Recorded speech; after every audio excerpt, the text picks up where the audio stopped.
नमस्कार, बहुत स्वागत है आप सभी का। मैं हूं आपके साथ चेतन पाठक और आप देख रहे हैं एनएमएफ न्यूज। राजधानी दिल्ली में अगले साल की शुरुआत में ही होने वाले विधानसभा चुनाव का शोर अभी से ही सुनाई देने लगा है और हर दल सिर्फ यही चाहता है कि दिल्ली की सत्ता पर किसी भी सूरत में काबिज वो हो सके। लेकिन अब सबसे बड़ा जो विषय है वो जनता के बीच है दिल्ली में बढ़ता क्राइम। लेकिन इसके लिए जिम्मेदार कौन है? आम आदमी पार्टी या फिर भारतीय जनता पार्टी, जिसकी केंद्र में सरकार है, जिसके पास गृह मंत्रालय है। और हम सब जानते हैं कि राजधानी जो दिल्ली है वो एक यूनियन टेरिटरी है और यहां पर उपराज्यपाल होते हैं। दिल्ली सरकार के पास क्या शक्तियां होती हैं, क्या उसके पास पुलिस है या नहीं, यह भी एक सवाल यहां पर लोगों के जहन में जो है उठता है। हमारे साथ वरिष्ठ पत्रकार पंकज प्रसून साहब हैं। पंकज जी से हम जानेंगे कि आखिर दिल्ली में जो क्राइम बढ़ता जा रहा है, रोजाना कई खबरें सामने आती हैं, आखिर यह जिम्मेदारी किसकी है? पंकज जी। देखिए चेतन, मैं एक एक करके शुरू करता हूं अपराध के आंकड़ों से। मैं अभी खबर देख रहा था, 2 दिन पहले खबर छपी है कि दिल्ली पुलिस ने चालान काटने के मामले में अपने पिछले रिकॉर्ड तोड़ दिया है। मतलब सबसे ज्यादा चालान काटे गए थे 2023 में और इस बार 2024 में तो नवंबर तक ही वो आंकड़ा पूरा कर लिया। अब दिसंबर में जो काटेंगे वो रिकॉर्ड होगा नया। तो आम लोगों से चालान काटने में नंबर 1 और साल दर साल नया रिकॉर्ड बन रहा है। आम लोगों की सेवा करने के मामले में मैं बताता हूं। अभी सबसे पहले महिला अपराध की आपने बात की ना, और निर्भया कांड हर किसी को पता है। बिल्कुल, ये आंदोलन हुए थे। ये 2012 के बाद से मैं महिलाओं के खिलाफ अत्याचार के मामले देख रहा था। मैं नेशनल क्राइम ब्यूरो के आंकड़े बता रहा हूं। 2012 में 24,923 मामले आए थे। 2013 में निर्भया कांड के बाद 33,707 आ गए, माने 7,000 मामले बढ़ गए। 2014 में 36,000 आ गए, मतलब 2012 के मुकाबले 12,000 बढ़ गए। 15 में 34,651, 38,000, रिकॉर्ड तोड़। साल दर साल आंकड़े बढ़ते गए। अभी 2021 में 31,677 मामले। और ये मामले सिर्फ ऐसे नहीं है, सिर्फ रेप के नहीं है, एसिड अटैक के मामले हैं, छेड़छाड़ के मामले हैं, रेप के मामले हैं, महिलाओं के जबरन अपहरण के मामले हैं। क्या बदला? क्या बदला उस आंदोलन से? सिर्फ अपराध के आंकड़े बढ़ते गए और आम लोगों को परेशान करने। मैं देख रहा था कि इस बार दिल्ली पुलिस जो आंकड़े बताते हैं कि छोटे मोटे मामलों में दिल्ली पुलिस तो संज्ञान ही नहीं लेते। जैसे चोरी का आपके घर में हो गई ना, तो सिर्फ 22 या 23% मामले दिल्ली पुलिस सुलझा सके, बाकी छोड़ दिया। और अगर सेंधमारी होती है तो सिर्फ 27% मामले। ये मतलब कि जो खबरें मीडिया में नहीं आए उन मामलों को तो देखने वाला भी कोई नहीं। दिल्ली में ये हालत है। आपने बेसिक सवाल किया था कि जिम्मेदार कौन? जाहिर तौर पे सबसे पहले पुलिस, क्योंकि पुलिस के ही हिस्से है ना क्राइम को कंट्रोल करना। और पुलिस किसके पास है दिल्ली की? अब तो बच्चा बच्चा जानता है। केंद्रीय गृह मंत्रालय के अंडर आती है वो।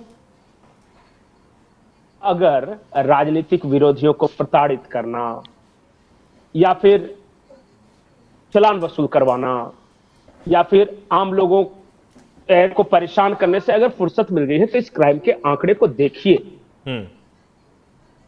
और मैं किसे दोष दूं? मैं किसी का नाम नहीं ले रहा हूं, लेकिन दिल्ली में क्राइम को कंट्रोल करने की जिम्मेदारी दिल्ली पुलिस की है।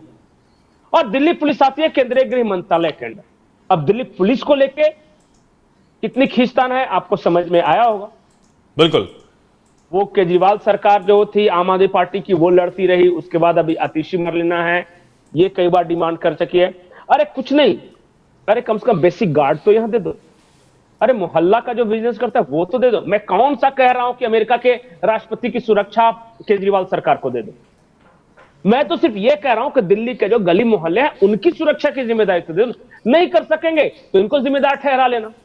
आज आपकी जिम्मेदारी है, इसलिए आपके बारे में बोला जा रहा है। अब बताइए, मैं गलत कर रहा हूं?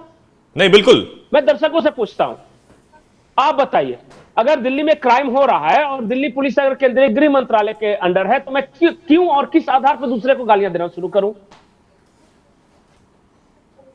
हर दिन 5 रेप हो रहे हैं एवरेज।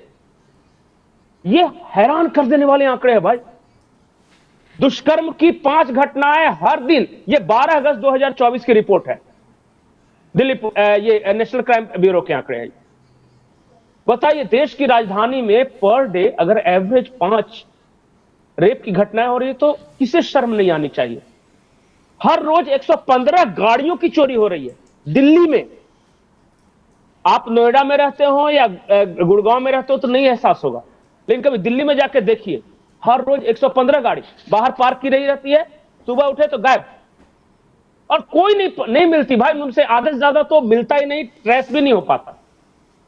झपटमारी की, आप राह चल रहे छीन के भागने वाले के, हर दिन 4 घटनाएं हो रही है दिल्ली में। और ये कोई ऐसे आंकड़े नहीं है जो कि मैं बता रहा हूं। अगस्त 2024 में ये जो नेशनल क्राइम कंट्रोल ब्यूरो के जो आंकड़े हैं वही मैं बता रहा हूं।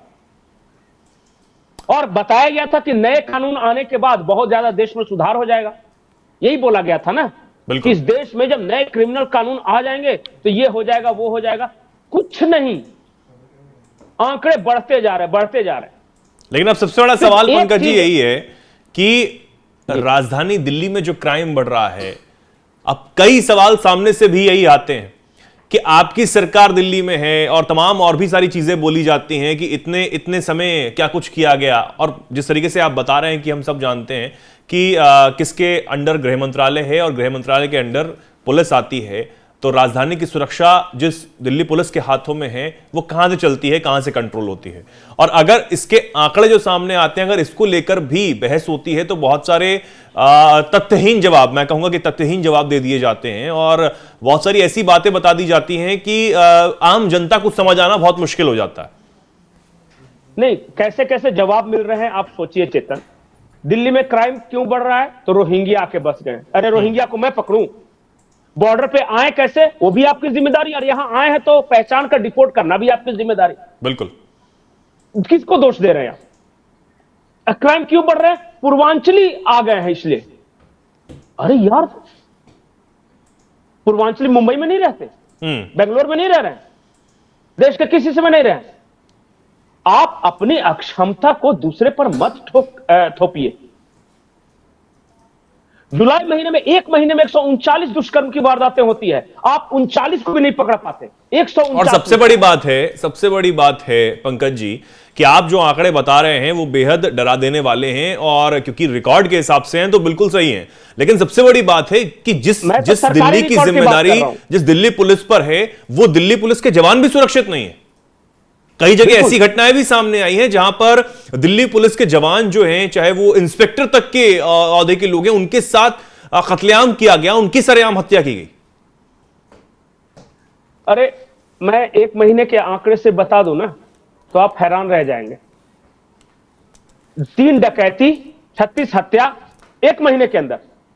3 डकैती, 36 हत्या, 70 हत्या का प्रयास, दंगा नहीं हुआ, 0 अभी, बच्चा फिरौती के लिए 1 अपहरण, बलात्कार 139, कुल मिलाकर संपूर्ण जघन्य अपराध 362, 30 दिनों में 362 जघन्य अपराध। और ये उन्हीं के आंकड़े हैं, मैं अपनी ओर से कुछ नहीं कह रहा हूं। दुनिया में कोई भी देश की राजधानी इतना सुरक्षित आपको दिखी है? ये लग रहा है कोई म्युनिसिपल टाउन है भाई, उस तरह से चला रहे हैं इसे। ये देश की राजधानी है, हाई सिक्योरिटी, बहुत वीआईपी लोग रहते हैं, बहुत पैसे वाले लोग रहते हैं वहां। और ये हालत है कि राह चलते कोई किसी को छीन ले, कोई किसी पर एसिड फेंक दे, कोई किसी का रेप कर ले अंधेरे में गली में पाकर।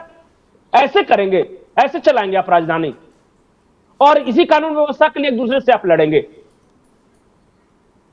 कि पुलिस हमें हमें हमें हमें हमें। अरे गैंग चल रहा है वहां पे।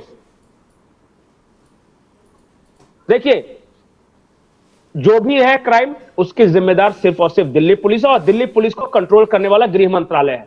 बाकी आप इधर उधर की बातें जितना बहानेबाजी कर लो कि रोहिंग्या कर रहे हैं तो बिहारी कर रहे हैं तो पूर्वांचली कर रहे हैं तो अमेरिकन आके कर दे रहे हैं कि इजरायली कर रहे हैं, वो सब बेकार के बहाने हैं। आपको कंट्रोल करना है। अगर एक भी किसी बच्ची के साथ कुछ गलत होता है ना, तो उसको अपने बच्ची का चेहरा सामने रखिए। और लेकिन ये सारी चीजें भी चुनावी शोर के नीचे दबा देने की कोशिश जो है वो की जा रही है लगातार। राजनीति होती है, सिर्फ राजनीति, बयानबाजी, और कुछ नहीं होती। आम जनता पीड़ित है, आम जनता। उसके साथ होता है। देखिए कभी किसी वीआईपी के साथ ये होके देखे, फिर देखिए इनका तमाशा। बिल्कुल। अभी 2 दिन पहले धक्का मुक्की हुई ना, हल्का सा सर फुटा, दिल्ली क्राइम ब्रांच ये दौड़ रही है, पूरा न्यूज मीडिया डिस्कशन ये सब चल रहा है। अरे आपने हल्की धक्का मुक्की की है, लंपटाई की है कुल मिला के, उससे हम चर्चा करके अपना वक्त जाया नहीं करना चाहते। हमारे चर्चा का विषय यह है कि रोज 200 के करीब लोग शिकार हो रहे हैं जघन्य अपराधों के, और सिर्फ दिल्ली में। हम आम आदमी की बात कर रहे हैं, और उसकी सुरक्षा की जिम्मेदारी कौन लेगा? आज एक शब्द, एक लाइन आप फेसबुक पे लिख दीजिए, देखिए आपके घर में पुलिस आ जाती है। लेकिन आपके पड़ोसी के घर में अगर किसी का रेप हो जाए तो फिर देखिए तमाशा, वो रोता रहेगा, कराहता रहेगा, कोई नहीं सुनने वाला है। एक दूसरे को दोष देंगे, दूसरा पहले को दोष देगा, आम जनता पिस रही है। बिल्कुल, आम जनता पिस रही है। और आम जनता के बारे में जब सवाल होता है और आम जनता की जब बातें रखने की बात होती है, तो बातें तो मंचों से बहुत बड़ी बड़ी की जाती हैं, लेकिन उसके बाद धरातल पर जो होता है वो ये असलियत है। और बेहद शर्म की बात कहीं ना कहीं होती है कि राजधानी दिल्ली में जब ऐसी घटनाएं सामने आती हैं, और एक के बाद एक घटनाएं, सिर्फ एक घटना नहीं, एक के बाद एक लगातार ऐसी घटनाएं जो दिल्ली पुलिस के ऊपर कई सवाल खड़े होते हैं, उनके प्रशासन पर कई सवाल खड़े होते हैं कि आपकी पेट्रोलिंग नहीं है क्या, आपके हाथों में भी इतनी सुरक्षा नहीं है कि क्राइम जो है वो रोका जा सके। एक बात, बगल का राज्य है ना उत्तर प्रदेश, वहां नोएडा में कोई क्यों नहीं कुछ रेप करके बच जाता? वही बगल में दिल्ली में कैसे बच जाता है? फर्क देखिए, वो तो एक ही तरह के टोपोग्राफी, एक ही तरह के डेमोग्राफी, सब कुछ एक ही है। नोएडा की आज सुरक्षा देख लीजिए, आज गाजियाबाद की सुरक्षा देख लीजिए, और फिर जाकर दिल्ली में जाकर देख लीजिए। ये सब जो नगर है, सरोजनी नगर, लक्ष्मी नगर, नेहरू, ये सब जाकर देखिए ना, क्या स्थिति है दोनों में, खुद ही पता चल जाएगा। बिल्कुल। और अब सबसे बड़ा सवाल यही है कि जो राजधानी दिल्ली में जल्द ही चुनाव होने वाले हैं, उससे पहले चुनावी शोर तो बहुत है, लेकिन असल जो मुद्दे हैं कि दिल्ली की सुरक्षा, महिलाओं की सुरक्षा, खासकर राजधानी दिल्ली में रहने वालों की सुरक्षा किस तरीके से चाक चौबंद हो, उस पर जब सवाल होता है तो कहीं ना कहीं लोग, जो जिम्मेदार लोग हैं, वो बचने का प्रयास करते हैं, बचने की भरपूर कोशिश करते हैं। लेकिन राजधानी दिल्ली की जनता बेहद जागरूक है और कहीं ना कहीं वो इस बार इन मुद्दों को ध्यान में रखकर भी अपना मत का प्रयोग करेगी। और फिलहाल के लिए बहुत बहुत धन्यवाद पंकज जी, आपका हमारे साथ जुड़ने के लिए। साथ ही हमारे दर्शकों का बहुत बहुत धन्यवाद। आप इस पर क्या कुछ कहना चाहते हैं? क्या आपको लगता है किसकी जिम्मेदारी है आज जो पंकज जी ने बताया और जो तमाम विश्लेषण हमने किया है, इस पर आप क्या कुछ सोचते हैं, क्या कुछ कहना चाहते हैं? कमेंट सेक्शन में आप जरूर बताएं और ऐसे ही जुड़े रहें एनएमएफ न्यूज के साथ। नमस्कार।